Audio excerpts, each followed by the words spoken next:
Assalamualaikum warahmatullahi wabarakatuh. Perkenalkan, nama saya Siva Fahmawati dari kelas 45A26 dengan NIM 6422508. Di sini teman-teman kita punya konteks atau isi, yaitu pertama ada instruktur pidato, kedua penguasaan kosakata, ketiga kalimat efektif, keempat koherensi dan kohesi, kelima ajakan dan motivasi, dan keenam gaya bahasa. Selamat datang di video analisis pidato Pak Gubernur Deddy Mulyadi. Di dalam video ini, kita akan membahas bagaimana beliau menggunakan bahasa dalam pidatonya. Sekali lagi, gubernur konten. Lebih baik dari jadi gubernur konten, punya duit diberikan pada rakyat daripada gubernur malor. Untuk itu, hari ini ada antrian, ribuan orang yang ngantri ingin memasuki pendidikan di pendidikan sekolah kebangsaan. Dan kalian semua hari ini bisa bertemu dengan orang tuanya, bisa mendapat sertifikat dari kami, dan bisa pulang dulu. Nanti dalam 2 minggu sekali kami siapkan mobil di setiap kabupatennya untuk pergi ke Dodik lagi, mengikuti pematangan, bukan di Dodik, nanti di Badan Diklat ESDM Pemda Provinsi Jawa Barat, kalau nanti di Dodik diisi oleh siswa yang baru. Dan kami akan memantau perkembangan kalian dalam waktu 1 tahun, bukan 6 bulan. Dan saya sudah meminta kepada Dinas Kesbangpol, Dinas Pemuda Olahraga, di upacara peringatan 17 Agustus 1945 Pemda Provinsi Jawa Barat, seluruh pesertanya berasal dari siswa didik sekolah kebangsaan di Dodik Lembang. Kalian semua jadi petugas upacara Agustusan nanti. Jadi tidak usah repot lagi, ternyata bisa. Dan hari ini bisa kalian bahagia. Saya ngasih bonus untuk petugas upacara dari Dodik ini 25 juta untuk dibawa pulang ke rumahnya masing-masing. Dapat uang saku, makannya enak, tidurnya nyenyak, berubah mental, bajunya bagus, pulang dapat bonus, gratis lagi. Dan tentunya buat petugas yang lain juga kita siapkan 25 juta. Nanti ditanya lagi, itu duit dari mana? Ladang onten.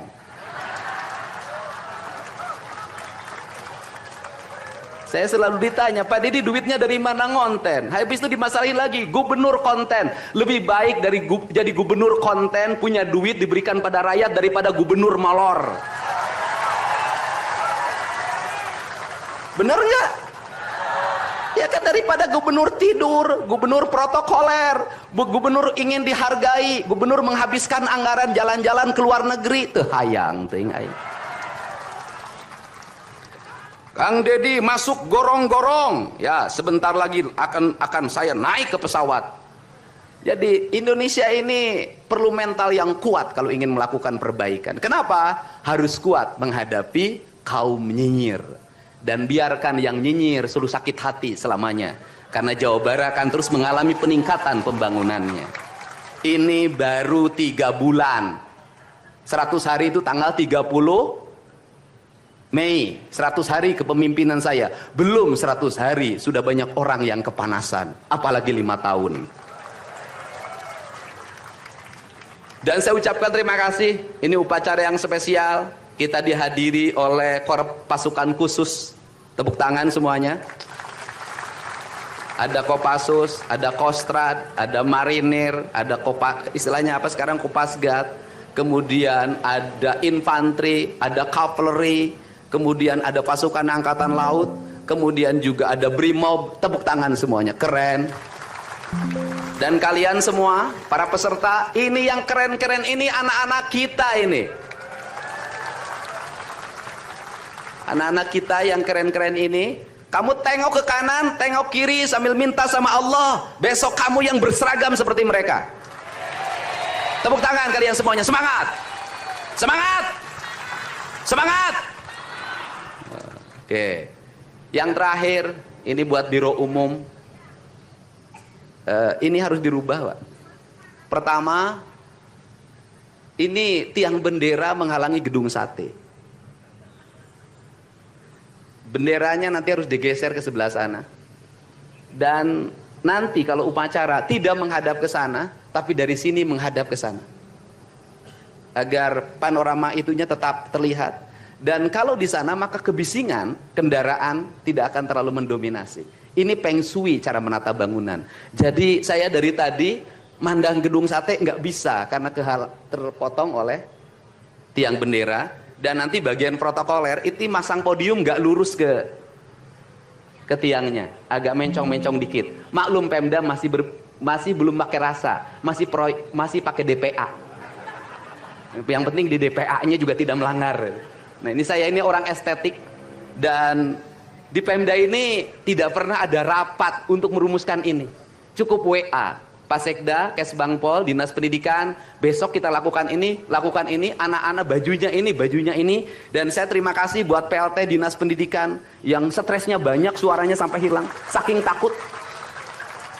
Luar biasa. Berdiri dong Kepala Dinas Pendidikan PLT. Di depan kamu pindah. Suaranya hilang. Pernah saya marahin malam-malam, kamu belum tahu cara kerja saya. Karena sekarang sudah tahu ternyata Sang Kuryang tuh hidup di sini. Ya, Pak. Silakan duduk depan, Pak. Di depan, Pak, duduk. Saya ucapkan terima kasih juga kepada Pak Sekda yang selalu ingin menjalankan tugas saya dengan baik. Kalau belum meluntur-luntur dikit wajar, karena dia memang penakut sama istrinya jadi kurang lentur. Kalau saya kan sudah sangat lentur hidupnya. Saya ucapkan terima kasih juga pada Kesbangpol, ini yang supporting sangat baik. Ini mantan, pindah Pak ke depan, Pak. Ini jajaran protokoler, dan saya ucapkan terima kasih pada Pangdam 3 Siliwangi yang support full. Terima kasih. Kemudian Pangkostrat yang di Purwakarta juga melaksanakan dan berbagai divisi. Kemudian Komandan Dodik Rindam. Terima kasih. Saya ucapkan terima kasih, badannya terima kasih. Saya ngasih bonus buat pelatihnya 50 juta. Saya ini urusan rasa, Bu. Orang tuanya itu jangan hanya bertepuk tangan. Mohon maaf, ada terpanggil dalam jiwanya. Anak-anak saya kok bisa hebat begini ya? Dari rumah itu bawa bakakan. Mohon maaf, ini cermin manusia-manusia Sunda yang punya welas asih, yang punya timbal balik. Anak saya dididik, bukan saya minta bakakak, bukan. Bukan saya minta opak tumpeng, bukan. Penuh dengan welas asih, dengan cinta. Mudah-mudahan bakakak yang dibuat menjadi jalan bagi si Ujang menjadi orang hebat. Kenapa orang tua dulu melahirkan anak-anak hebat? Karena cinta rasa, bukan gratifikasi. Dia kenaikan kelas tidak bawa uang, dia bawa tumpeng buat gurunya, dia bawa bakakak buat gurunya, karena gurunya telah mendidik anak-anaknya dengan baik. Itu cinta, itu rasa, bukan gratifikasi. Kami berbuat baik pada orang tuanya, tapi orang tuanya juga harus punya rasa dan punya cinta demi anak-anaknya. Saya pengalaman ibu saya dulu selalu berpuasa ketika saya punya hajat, punya lagi ujian, lagi kenaikan kelas, menghadapi kesulitan, ibu saya dan bapak saya pasti berpuasa buat saya. Saya minta ibu dan bapak, coba rajinlah berpuasa bagi anak-anaknya. Bisa jadi, mohon maaf, bisa jadi anak-anaknya seperti ini, rasa orang tuanya yang harus diperbaiki. Bukan kesalahan anaknya, tetapi rasa dan cinta orang tuanya juga harus dibenahi. Hidup itu alam, Pak, interaksi. Buktinya sama tentara nurut, sama ibu nggak nurut, sama bapak nggak nurut. Nah ini, makanya untuk itu dari sekarang, mari bangun cinta negeri ini, karena negeri ini adalah negeri Siliwangi, negeri Silih Asa, negeri Silih Asi, negeri Silih Asu, negeri Sigilih Pikanyaa. Bagi mereka yang tidak ngerti Siliwangi, tidak tahu makna Siliwangi, tidak pernah berkontemplasi dengan Siliwangi, jangan coba-coba Anda berbuat tidak baik terhadap tanah Siliwangi. Saya sampaikan itu, kaluhur tesirungan kahandap teu akaran. Ini saya ucapkan terima kasih seluruh pasukan. Saya ucapkan terima kasih buat Panglima TNI, Kepala Staf Angkatan Darat, Angkatan Laut dan Angkatan Udara, Pangdam 3 Silo dan seluruh jajaran. Semua terima kasih. Hari ini adalah hari bangkitnya kita. Hari ini adalah hari kemajuannya kita, dan kita mulai seluruh perubahan ini dari tanah kita, tanah Sunda, tanah Siliwangi. Wallahu muwaffiq ila aqwamit thoriq. Assalamualaikum warahmatullahi wabarakatuh. Sampurasun. Baik teman-teman, di dalam video yang tadi sudah kita lihat, dia mempunyai deskripsi, yaitu lebih baik gubernur konten daripada gubernur molor. Nama tokonya itu Deddy Mulyadi, tempat dan tanggalnya itu di lapangan Gasibu, Bandung, tanggal 20 Mei 2025. Di sini kita mempunyai struktur pidatonya. Yang pertama itu pembukaan ucapan salam dan penghormatan kepada hadirin. Yang kedua itu ada isi tentang penjelasan mengenai julukan gubernur konten yang disematkan kepadanya serta tanggapannya terhadap kritik tersebut. Yang ketiga, penutup, pernyataan optimis terhadap pembangunan di Jawa Barat dan ajakan untuk fokus pada kerja nyata.